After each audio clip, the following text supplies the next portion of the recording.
성탄을 하루 앞둔 대림절 마지막 주일입니다. 크리스마스 이브라고 부르는 날이기도 한데요. 아직은 성탄을 기다리는 대림절이지만 오늘 해가 딱 떨어지면 그때부터 이제 성탄 절기가 시작이 됩니다. 몇 시간 빠르지만 함께 이 성탄 인사, 미리 크리스마스 인사를 하는 게 좋을 것 같아요. 우리 서로 옆에 분들 보시고 메리 크리스마스 같이 인사드려요. 메리 크리스마스. 성탄 분위기가 참 몇십 년 사이에 굉장히 많이 변해버렸어요. 아마 제가 한 15년 전만 하더라도 12월이 되면 거리마다 캐롤이 어디를 가든지 들리고, 또 교회에서는 성탄 전야 성극 발표로 아이들이 굉장히 시끌벅적했던 기억이 있습니다. 늦은 밤에도 교회는 불이 켜져 있었고요. 거기서 찬송 소리도 많이 나고, 또 아이들의 개구진 웃음소리가 끊이지 않았던 그런 기억이 있습니다. 그러다가 성탄을 하루 앞둔 딱 오늘이 되면은 오후쯤 되면은 굉장히 교회가 분주해져요. 어른들도 함께 모여서, 어른들은 떡국을 만든다고 같이 모이고, 청년들이나 교사들은 아이들하고 그날 저녁에 발표할 것을 준비하고, 또 교역자들은 또 교역자들 나름대로 예배를 준비하느라고 굉장히 부산해집니다. 24일 저녁이 되면 이제 떡국 한 그릇 딱 먹고요. 그 다음에 크리스마스 저녁 행사가 준비가 되는데 1, 2부로 나눠지는 게 보통이었습니다. 1부에는 촛불 예배를 드린다고 또 초를 다 나눠가지고 불 꺼진데 촛불 켜놓고 있다가 불이 붙어갖고 그냥 성경책도 태워먹고 앞에 사람 머리도 태워먹고 그러던 기억이 좀 있습니다.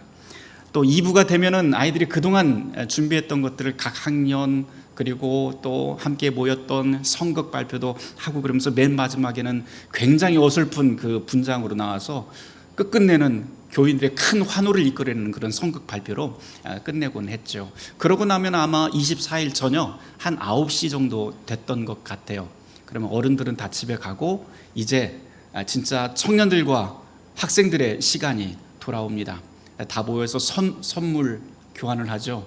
그런 다음에 또 레크레이션도 하고, 그러면서 왁자지껄 그렇게 놀다가 한 11시 반 정도 되면 또 어른들이 슬슬 모이기 시작해요.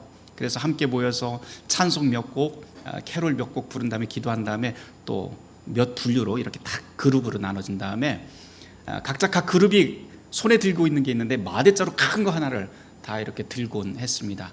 그런 다음에 어디를 가요? 새벽송을 돌기를 시작합니다.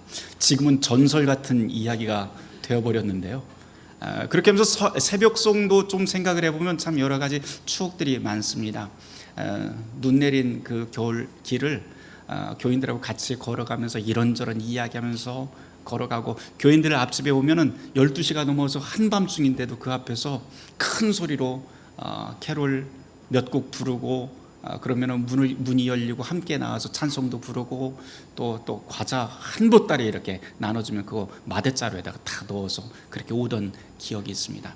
지금 생각하면 거의 불가능한 일이 되어버렸어요. 그 당시를 생각하면 그렇게 한밤중에 노래를 부르고 목이 터져라고 노래를 부르는데 그 누구 하나 신고하지 않고 경찰을 부르지 않았던 기억이 있습니다. 근데 어느새 세상이 많이 변한 것 같아요.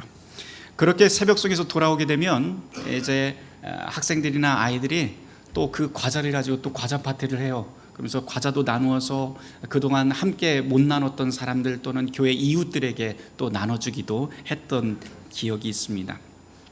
그렇게 밤을 꼬박 새우다 보면 이제 해가 뜨기 시작한대요. 그때서 이제 학생들이 나 잠깐만 눈 붙일게 하면서 교회 장의자에 하나씩 눕기 시작합니다.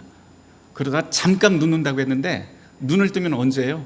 벌써 11시 성탄절 예배가 시작이 됩니다. 그런데도 어른들이 모두가 다 꾸벅꾸벅 조는 그날만큼은 누구도 꾸벅꾸벅 조라도 다 그러려니 하고 넘어가던 그런 넉넉한 날이 아마 이전에 성탄절 전설 같은 이야기입니다. 아쉬워요. 그런 모습들이 우리에게 사라졌다는 것이 굉장히 아쉽고 그렇습니다. 지금은 완전히 낯선 이야기가 되어버렸습니다. 근데 오늘 우리는 이보다도 더 오래된 전설 같은 이야기, 어쩌면 더 낯선 이야기, 성탄이 알려지지 않았던 시대의 그 이야기를 함께 나눠보려고 합니다. 오늘 복음서 본문의 누가복음 1장의 말씀입니다. 누가복음 1장 26절부터 38절까지 말씀을 오늘 대림절 넷째 주일 복음서 본문으로 우리가 함께 읽었는데, 여기에는 천사가 나타나서 마리아에게 하나님의 아들 예수를 낳게 될 것이다 라고 하는 소식을 전하는 장면이 나옵니다. 그래서 소위 수태고지라고 그렇게 부르곤 하죠. 이 장면, 천사와 마리아가 만나서 하나님의 아들을 낳게 될 것이라 라고 하는 이 수태고지의 장면은 하늘과 땅이 만나는 장면이기도 하고 신비와 현실이 만나는 그런 아름다운 장면이기 때문에 예술가들에게는 굉장히 단골 메뉴이기도 합니다. 제가 한 몇 주 전에 여기서 어른들하고 오후에 프라 안젤리코의 이 수태고지라고 하는 그림으로 함께 이야기를 나눈 적이 있었는데요, 그것처럼 이 수태고지는 사람들에게 굉장히 유명한 사건이기도 합니다. 오늘은 예술가들의 상상력이 붙어 있는 그런 수태고지 장면이 아니고 성경 말씀에서는 과연 이 수태고지 장면을 어떻게 우리에게 가르치고 있는지, 설명하고 있는지 함께 짧게나마 우리 함께 묵상해 보려고 합니다. 누가복음 1장 26절부터 여러분들이 눈으로 한번 읽어보시길 바랍니다. 아직 성탄이 무엇인지 알려지지 않은 때로부터 시작을 합니다. 어느 날 갈릴리 나사렛에 마리아라고 하는 그 여인에게 대천사 가브리엘이 찾아옵니다. 그리고는 첫마디로 이렇게 인사를 하죠. 은혜를 받은 자여 평안할지어다. 주께서 너와 함께 하시도다 라고 말입니다. 은혜를 받은 자여 평안할지어다. 주께서 너와 함께 하시는도다. 천사가 갑자기 나타났는데 이때가 밤인지 낮인지는 잘 모르겠어요. 하지만 대낮이라고 해도 천사가 이렇게 갑자기 우리 앞에 나타난다면 어떨까요? 어떤 기분이 들까요? 어떤 느낌이 들까요? 마리아의 반응이 누가복음 1장 29절에 나오는데, 이 구절을 참조해서 보면 마리아는 지금 굉장히 당황을 합니다. 그러면서 당황하면서 이게 나한테 어찌된 일일까라고 하면서 의심했다, 생각했다라고 하는 그런 구절이 나옵니다. 천사가 자기에게 이렇게 갑자기 찾아온 게 이해가 안 된다는 것이죠. 천사가 나를? 왜 하필 나를? 내가 누구인지는 알고 찾아왔나? 라고 하면서 굉장히 여러 가지 질문과 의심들이 뒤섞인, 당황스러움이 뒤섞인 그런 혼돈 속으로 마리아가 빠지게 됩니다. 우리가 이 장면을 읽으면서 또는 우리가 그 성탄의 예수님의 어머니인 마리아를 생각할 때 늘 어떻게 생각을 하냐면, 성경에 이런 말이 있어요. 요셉과 정혼한 여자라고 그렇게 하다 보니까 늘, 그리고 성화에서도 보면 마리아는 굉장히 성숙한 여인으로 그렇게 이해를 하곤 합니다. 그래도 적어도 20살은 넘은 그런 여인으로 생각을 합니다. 그런데 사실 그 역사를 우리가 추측을 하고 추정을 해보면 절대로 그렇게 20살까지는 넘지 않았을 것이라고 하는 것이 중론입니다.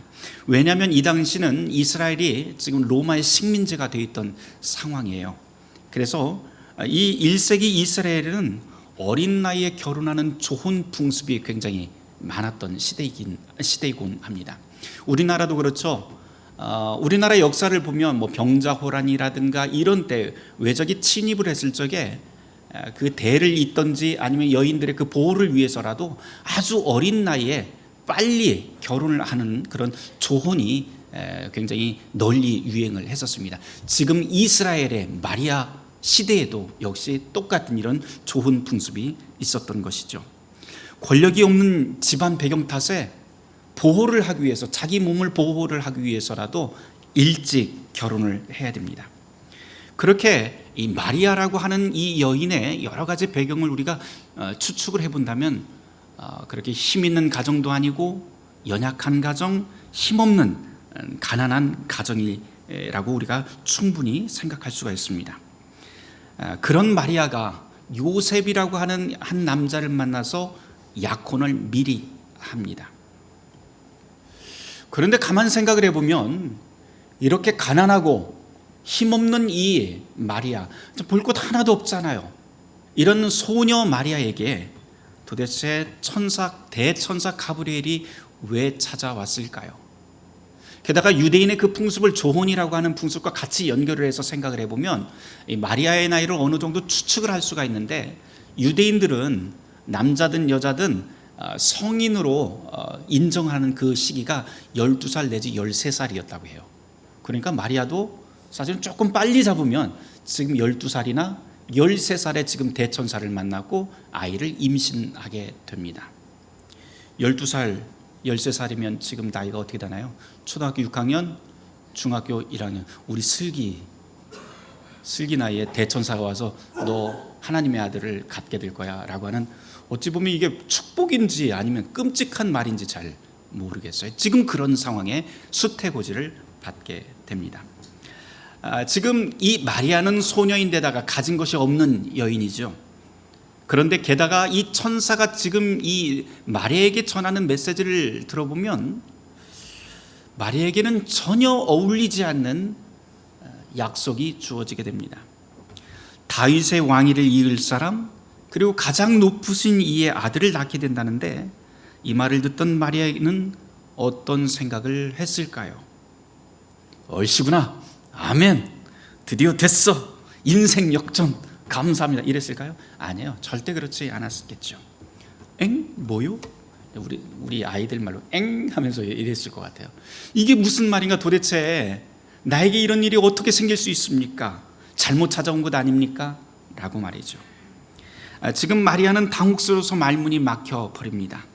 아무리 생각해도 이런 일이 자기에게 일어날 일이 없기 때문에, 설령 그런 일이 생긴다고 해도 자기 자신에게는 이게 축복이 아니라 저주일 것이라고 생각했을지도 모르겠습니다.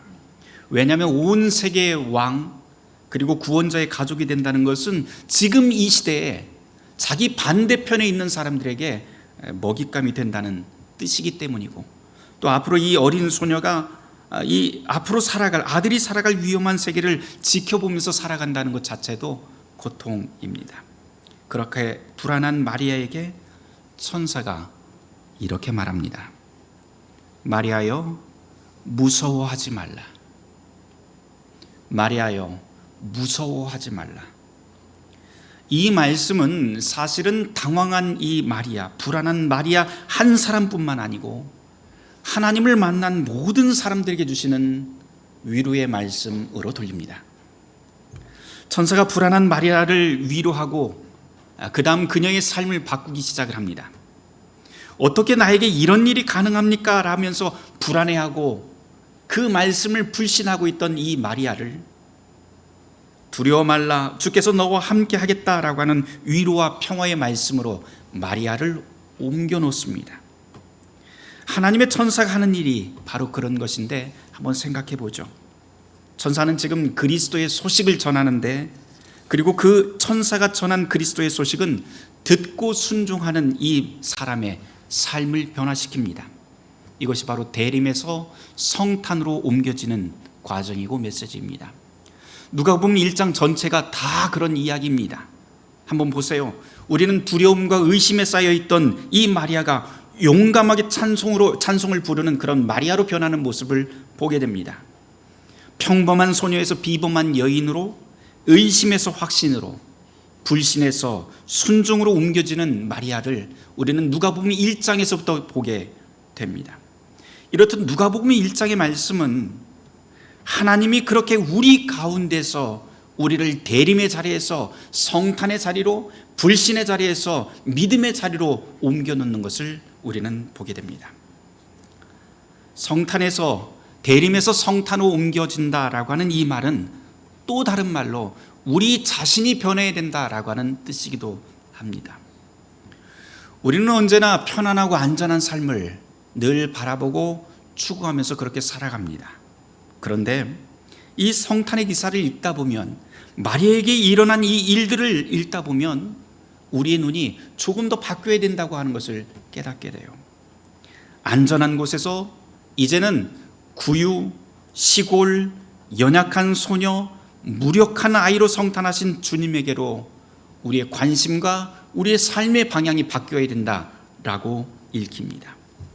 화려하고 넉넉한 궁전에서 집 없는 사람들에게도, 그리고 높은 곳에서 낮은 곳으로, 안락한 거실에서 찬바람 부는 그 거리로, 그리고 중심에서 주변으로, 부자에게서 하루 끼니를 걱정하는 사람들에게로, 튼튼한 가정에서 절룩거리는 가정에게로, 어른에게서 아이에게로 우리의 마음이 옮겨지는 것, 그것이 수태고지를 받은 사람들, 그리고 성탄의 소식을 가슴에 품은 사람들의 변화하는 모습입니다. 마리아에게 수태고지 그 순간은 사실 혼란과 불안 그 자체였죠. 천사가 전한 이 성탄의 소식 앞에 선다는 것은 어쩌면 그것은 우리가 성탄을 맞으면서 그저 기뻐하는 것과는 전혀 다르게 그 순간은 두렵고 당황스러운 순간입니다.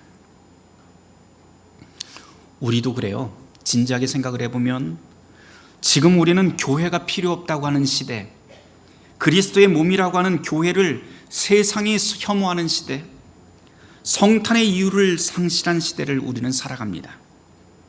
이런 우리 앞에 주님이 오신다고 하니 굉장히 당황스럽습니다. 주님, 정말 이런 세상에 오시나요?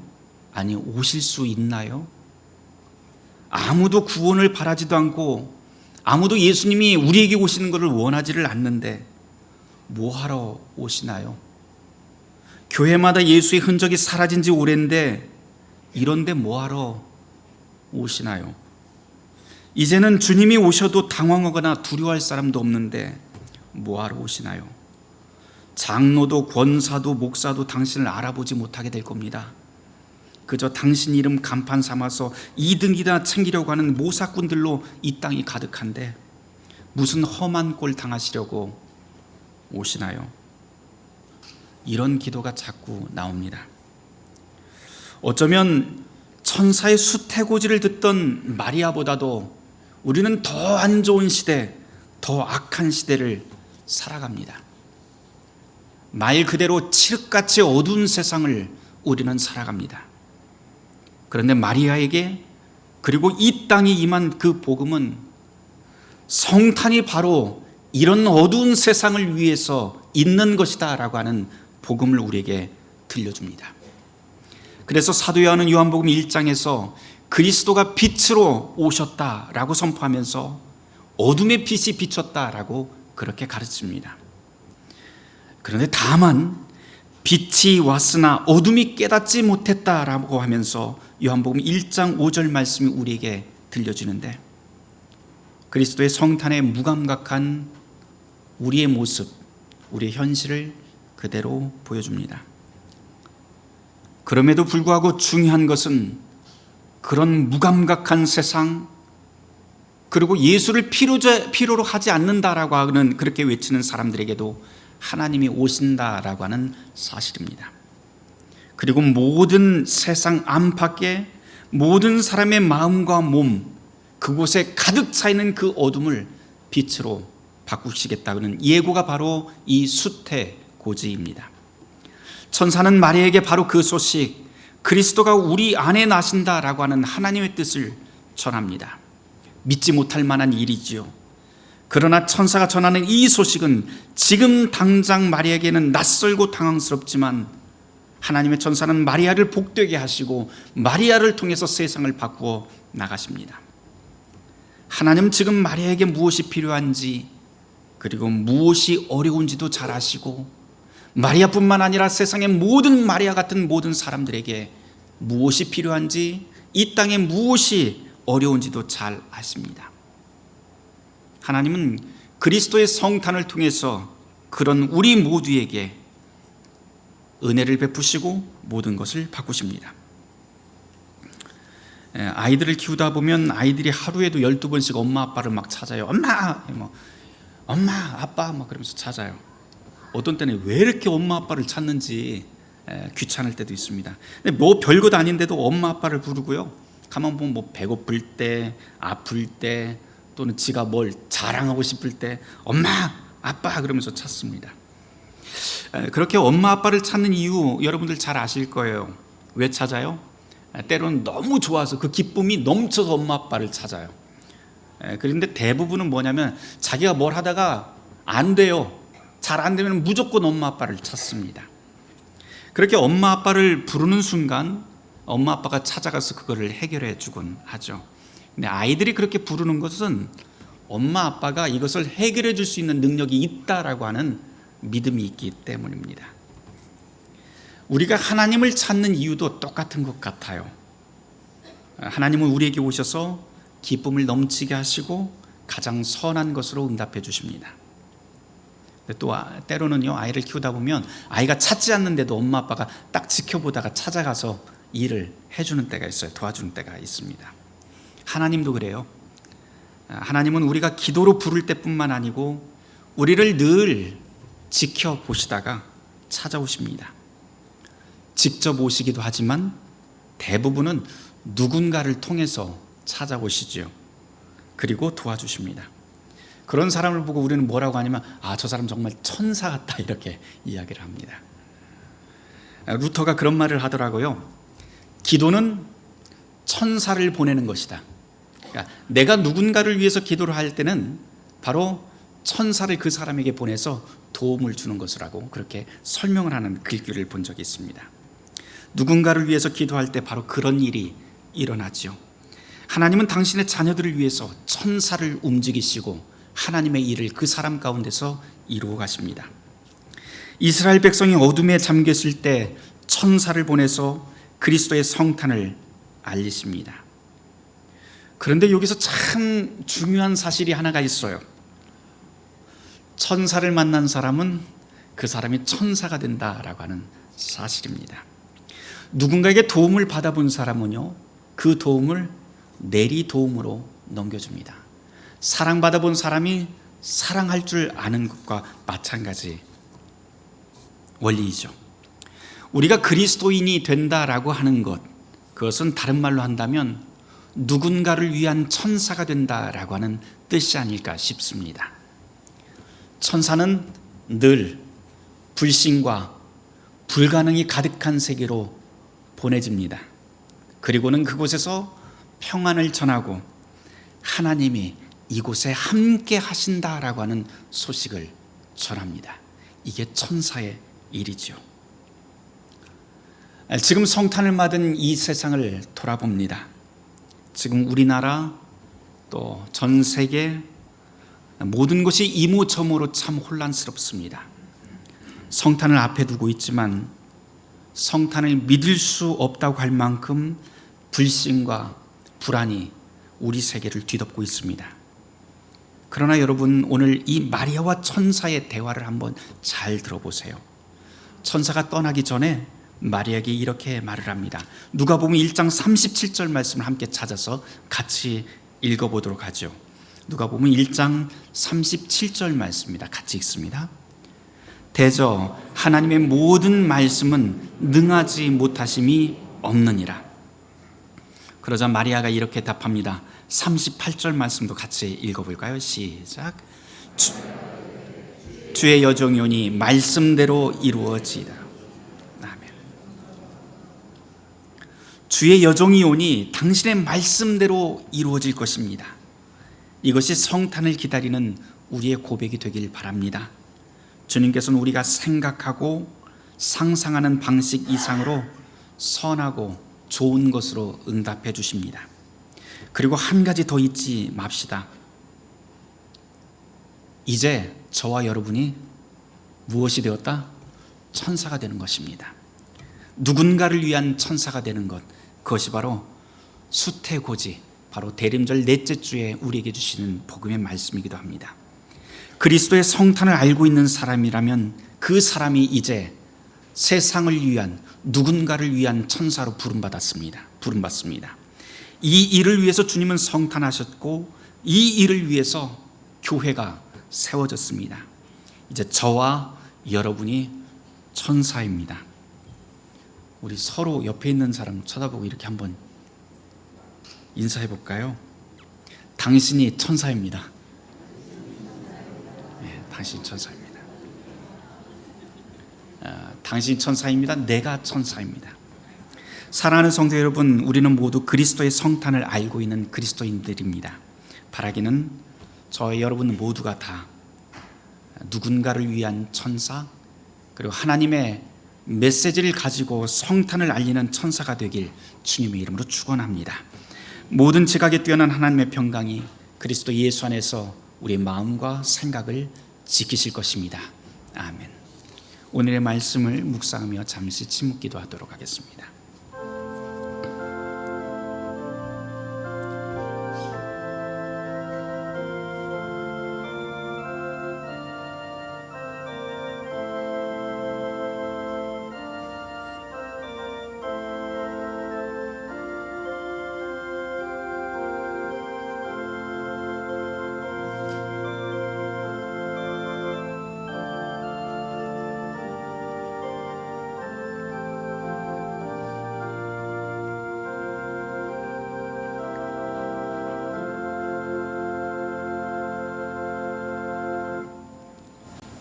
주님, 성탄을 하루 앞두고 복음의 말씀을 저희가 듣습니다. 이 복음의 말씀이 우리 가운데 이루어지게 하여 주시옵소서. 그래야 천사가 마리아에게 찾아가 그 불안과 불신을 평안과 믿음으로 바꾸었듯 우리도 불신과 불안의 그 세상 속으로 들어가 하나님의 평안과 복음을 전하는 그리스도의 자녀 되게 하여 주시옵소서. 이 모든 말씀 예수 그리스도의 이름 받들어 기도드립니다.